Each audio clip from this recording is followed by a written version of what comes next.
The Bison helped kick off the season this past weekend against Alabama State this Saturday and did such a great job representing the MEAC despite the weather delays that we had. But they hung in there with all the challenges, and I really, really appreciate Coach Scott and the Howard Bison for just kicking us off for this great season.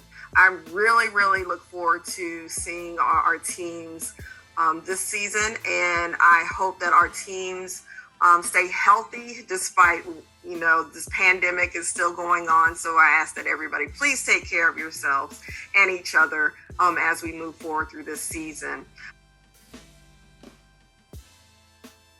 One of the things you really want to do and permeate throughout your whole football team is that, we're too deep. We're deep.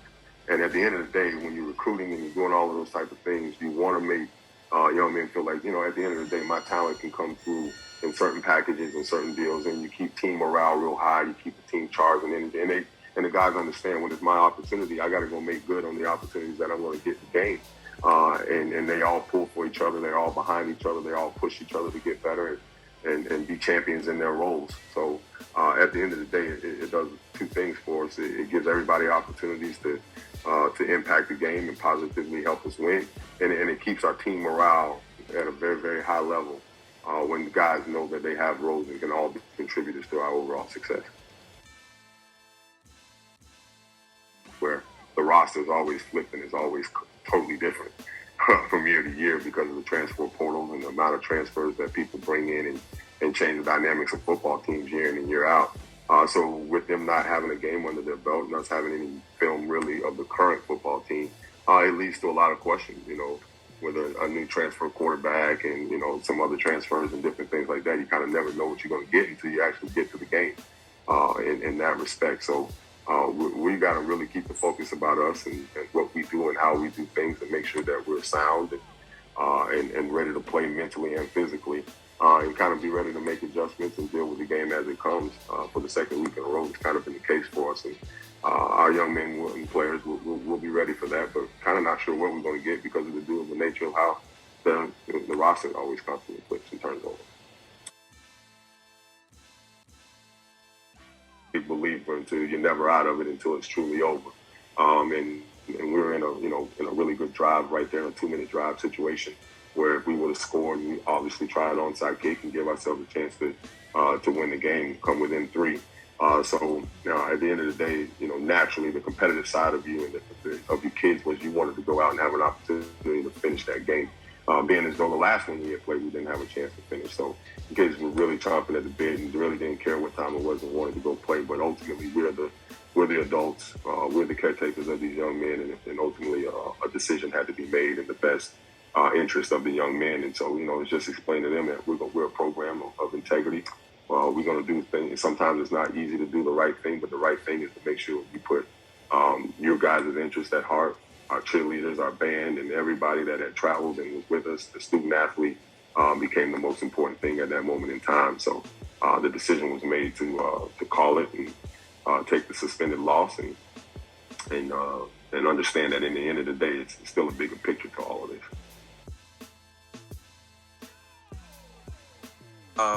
I'm all for playing, obviously, this rivalry game, the first game of the year. Back when I was in school, it was always, Labor Day weekend, and it was a huge crowd.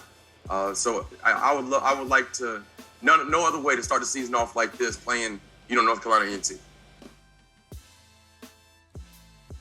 It's been so many, as far as obviously playing in it for 4 years, and then coaching in this rivalry for, I guess it's probably 10 years now.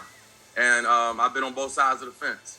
It's just so many memories. I guess maybe the first year, my freshman year, my first play of my college career, I played, defensive back and punter. But my first play as my college career, I was punting, and I was backed up in the end zone, had to punt out the end zone. And, we were in Carter Finley Stadium in front of 45,000 people. So that was my first taste of this rivalry. But, it's been a hard-fought battle, rivalry, for 100 years. It's been a lot of trash talk.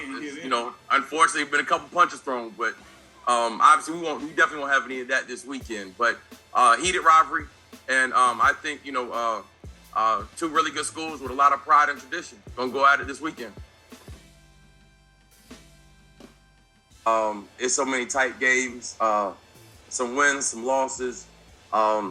It's just so many of them. That was when I was talking about my punting experience. That was just one of my first ones. But we know that it's going to be a hard-fought game, and every year it's a physical game. From way back when Coach Hayes was the head coach there, and Rod Broadway was here, Coach Little was here. But it's just good. I think for the community, it's good for the alumni, for us to have this rivalry game, and it's so many. I can't really put my finger on just one.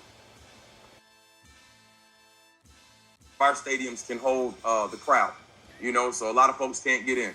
But obviously, with at the Panther Stadium, whoever wants to get a ticket and get in there can squeeze on in. I just hope the rain holds off, the weather holds off a little bit, so we don't end up like Coach Scott and Howard with all the rain delays. So hopefully the weather will hold off. But to be able to play this in a venue like this, I think it's great for our student athletes. When we recruit them, we talk about the experiences they'll be able to have, and why HBCUs are so important. The experiences that you get going to HBCUs are like none other. To be able to play in a stadium like this, in front of a crowd like this, on ESPN, what else can you ask for? That we understand that we're going into a hostile environment. It's the season opener. Anything can happen. But we have to control the controllables and just play the certain style of football that we expect to play. If we do those things, then we feel like we got a great chance this weekend against Marshall, and we're going to take on a very good football team that returns a lot of good players, especially in that front seven on defense. I think defensively will be much improved in year two. Offensively, I think new offensive coordinator Ron Myers has done a great job of getting our quarterbacks to understand, take what the defense give you. We're going to be an explosive offense. I think we got an opportunity to be really, really good. I think J.J. Davis has had a fantastic camp. Our offensive line is getting better every day. They're going to get challenged. The front four for Marshall is as advertised. They're grown men. They understand how to play football. They're going to put hands on you, and they hang their hat on their defensive line. And their defensive line is as advertised. Whatever you're reading about them is true. The film matches it. So our offensive line is going to have to be able to stand in there, and if they give our quarterback some time, and we feel like we got some guys that can make some plays, but it's going to be about the trenches. If our trenches can hold up and play very well, then I think we'll have some success in this football game. But again, we're finna play against probably the best defensive line, front seven that we probably going to see all season, and they're as advertised. So we're looking forward to the competition, looking forward to seeing somebody in a different colored jersey. But I do like our football team. I think our mindset is exactly where it needs to be in order for us to be successful. So I think as a coach, you have to be very educated as it relates to the health of your football team, because you have to understand that these guys may not have had the necessary preparation leading up to a fall camp. And you have to be understanding of that and just knowing that you're going to get better as camp goes, but it's hard to get better when your guys are on the injury report. To play. I think he's one of the more electrifying running backs in the country. He's a dual threat guy. I mean, he can run, he can catch. He's done an outstanding job improving his blocking. He knows the offense. We're going to utilize him. We're going to try to find ways to put the ball in his hands. And I think that's the kind of offense that we're running. We're not one-dimensional. I can't say we're running offense. Can't say that we're passing offense. We're an offense that's going to take whatever the defense gives us. And our quarterbacks are the ones that's going to have to make that work. If they just be patient and understand that if we just take what the defense gives us, big plays are going to happen. And if we can do that, we're going to manufacture first downs. And we can manufacture first downs, then we got a chance to score some points. And that's obviously what it's all about. But he's as advertised. He's ready to go, and I'm excited for him. understanding the amount of rest that's required, understanding that we got to go to school, we got to do these other things, the distractions that's going to take place. It's a first game of the season. Anxiety is something you're not going to be able to control. Just really working on the whole mindset as it relates to preparation for a football game. And I really think our guys understand what we got to do and how we got to go about doing it. Well, on offense, you have DeQuan Felton, a wide receiver that's returning for us. That's probably the vocal guy on offense. Kobe Bird, our center, who's done an outstanding job leading that offensive line. J.J. Davis is a guy that's stepping into a leadership role for us on offense. And Tremaine Tapper. Those guys are really returning players that really had a heartbeat of the offense. And defensively, Marquise Hall is the heartbeat of the football team. He's the vocal guy. He's done a great job of leading our defense and leading our team. And then you look at Amani Bay. He's another guy that's a senior on that defensive line that's done a great job. And Stuart Anderson. These guys have really, really been vocal and having a great understanding of where we used to be as a football program and to where we are now. I think those seniors had a chance to share in fall camp, how excited they are to be playing and where the program was and where it is now. I think our culture has taken place and these guys really embrace it. So I'm excited for them and hope they have much success their senior year. You're kind of conflicted. You're trying to prepare for the heat of Florida, and we got these wet bulb things where the trainers, they won't let you practice in the middle of the day. And I don't know how you get a team ready to go outside and play in the heat of the day when you can't practice that time of the day. So it's been kind of and then we started getting beaten up a little bit. We got a couple guys. We had about 4 surgeries in the preseason, which is really a little bit scary. We think we come back with a pretty good team. We got 9 offensive and 9 defensive players we thought returning, and then we start getting people hurt. I forgot that could happen. So we lost Jalen Evans, our starting safety.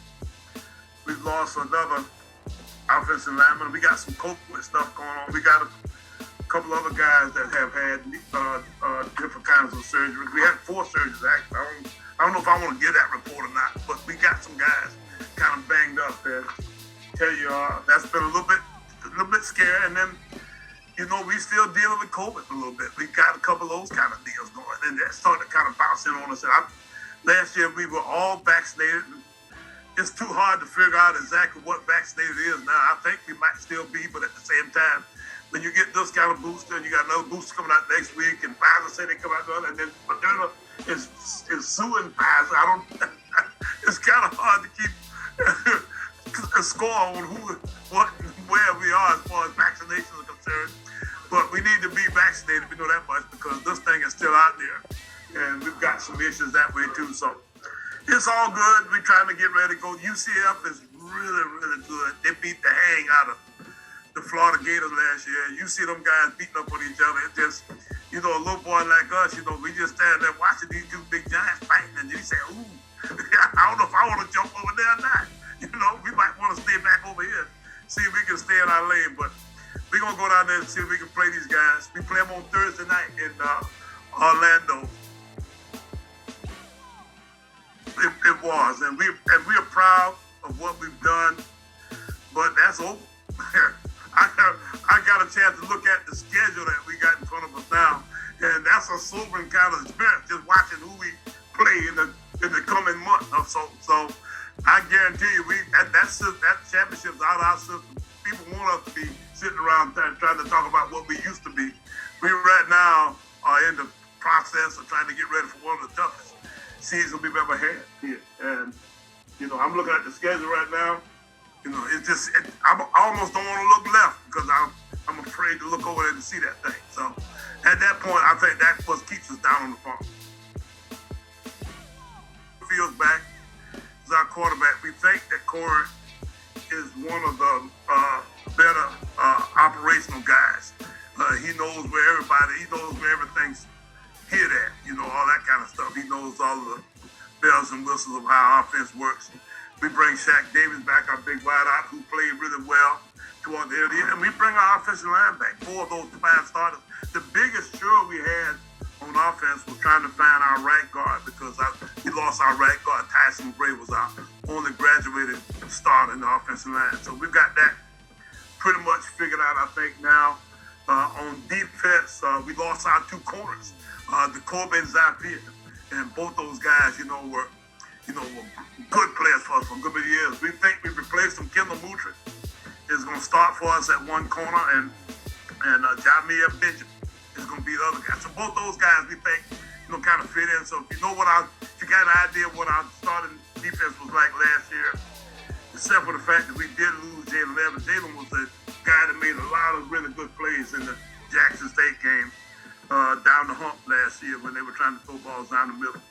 But we've got to figure out exactly who we replace him with. We think Jalen Barr is going to be the starter there. But that's pretty much it. So we bring back most of the defense. Besides that, we do bring back Garbo and Jablonski Green. Those guys were the two big defensive ends that we thought were really good last year. And both those guys have had good camps. Jablonski is a little heavy. We got to get him. He was a linebacker. He ate his way out of linebacker. He tried to eat his way out of defensive end. He might be a defensive tackle by the end of the year, but we'll see. We're gonna get a few pounds off of it. And then we bring back our battery, our kicking crew, Caleb Brown, our long snapper, Dyson and Gavin, Dyson Robinson and Gavin Zimmerman. Our special teams guys are all back, and we brought in Blake Morrow. We do have a backup corner kicker guy that we think can do both. So we kind of good there. We think we good there. Hopefully we can make a field goal or punt the ball on the field, do some stuff. We like to kind of put a little stuff in the kicking game. It's fun to kind of design some stuff that way. And these guys seem to enjoy wanting to do some stuff that way. So we got a chance to kind of have a decent special teams game too. So that's kind of our team back in a nutshell. And hopefully everybody will be healthy all the way through the season that way, so that we can, keep running them out there. Coach, now you're the dean. You've been around for several seasons. Can you talk about what you see in HBCU? And it looks to be a beautiful thing. It's in a great place. Just talk about the MEAC, the SWAC, Bulldogs football, and see out there when you look around. Well, James, I think the model that we've got now in place for the Celebration Bowl, the MEAC versus the SWAC, is probably the best setup in FCS football. And that's not to say that I wouldn't like to do well and win a national championship in the FCS playoffs, but at the same time, it's so much better to be able to plan on where you're going and to get enough time to gather yourself and do all the stuff that you do when you go to the bowl game. Our folk are still buzzed about having the opportunity to go to the Celebration Bowl last year. And so, I think our league's got a good championship model there. And then at that point, if we get another team or two, that's pretty good. We can still, I think FAMU went to the championship subdivision playoffs last year. So I think that works. Besides that, I just feel like, we just need to continue to try to develop our programs. If we put a little more into these programs, I think we'd have a chance to really develop into something. And, I like to think that Dion has done a nice job of encouraging our universities to really invest in this side, of athletics that way. So, if we can continue to see, the fruits of the investments that we are making in a way that we can see the profits and that kind of stuff, then I think we got a chance to build on something that might have a chance to really be something that HBCUs can hang their hat on for years to come.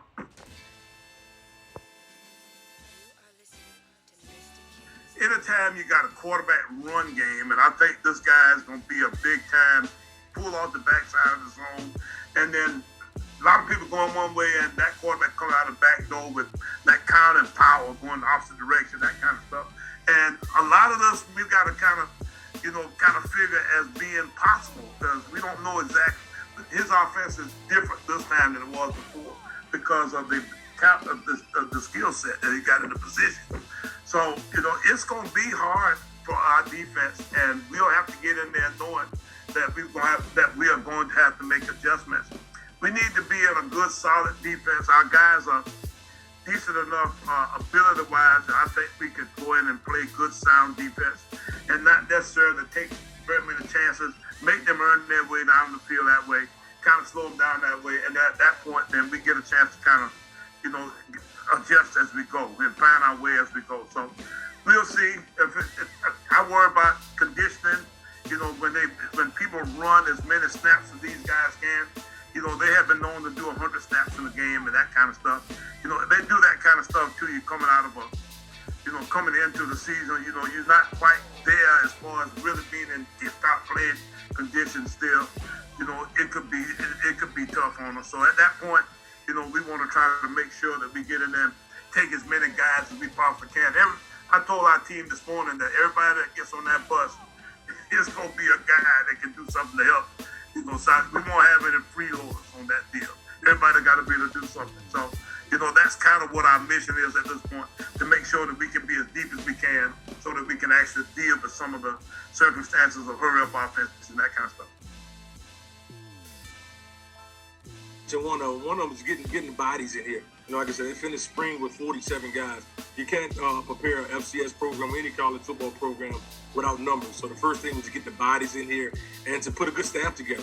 And I think I have one of the best staffs in FCS football. These guys are really gelling together, and we're laughing and joking, but also getting after it, with regards to preparation of our guys. One thing that's kind of made it easier for me is our guys. Our guys have really brought into it, really showing that they want to turn this thing around, and that they're doing the right things with regards to workouts and that sort of thing. And administration, they've been really ears open into making adjustments. I have a new AD. She's learning the landscape as well as I'm doing at the same time, and making the necessary adjustments to move the football program in the right direction. It's quick, and they have a couple running backs that I want to say runner-up to Mr. Georgia football, rushed for over 6,000 yards his high school career. So they have 2 or 3 running backs that can get after it, and they also have a shot caller that has the ability to spin the ball down the field. So we must, play sound defense, and up front, we got to win the battle up front. Once again, no self-inflicted wounds. They're gonna be physical. We have to match that intensity. It's the first game of the season, their first home game, coach's first game there, my first game at the FCS level. So we have a lot of firsts going on this weekend. But the biggest thing, man, when the ball is over the years and tried to implement that at Bowie, but it wasn't really until year 3, year 4 where I really understood how to be a head coach. Now I don't have to go through that learning process. Now, I have 13 years of head coach experience. I have another 11 years as assistant coach experience. I'm in the state of Maryland. I'm familiar with the landscape, the high school coach, the football that's played here. Like I said, I have a great coaching staff put together. So that learning curve is a little different now than it was when I started this thing at Bowie State 13 years ago. But a good football program. Traditionally, they've been one of the powerhouse programs across the country. We must not have self-inflicted wounds. We must, play disciplined football to give ourselves an opportunity to win the ball game. We can't go in turning the ball over. We got to find creative ways to create turnovers, execute on third down, and I think that'll give us an opportunity to be successful in the football program. We have a list of things that we want to get accomplished as a staff, being our first game together. But I think if we, as a team, follow the game plan, we'll have an opportunity to make some plays in the fourth quarter and come out with on the other side of this thing. Definitely. And that was I think everybody, number one focus in training camp is just trying to come out healthy. And as far as standouts, I want to say our running back core, Graham and Jabril. I think those guys are going to be really good runners in this conference. I think we have 2 to 3 quarterbacks that we can win with. We'll name the starters tomorrow, officially, if you will. Defensive line, we have some guys really stand out throughout camp. Elijah Williams is one guy that comes to mind. Dendo had a great camp. And linebackers, you got Richardson. And on the back end, you have some guys that, some all-conference knockers at corner for us that really had a great camp. And I'm seeing him transition, not just from a physical standpoint, but mentally, he's getting playing with a higher football IQ. And that's something that we need to do as a program. And our wide receiver group wasn't a very productive group last year, but I think this year we got some guys that can stretch the field vertically, as well as some guys that's going to cause some mismatches underneath led by our brother Crawley.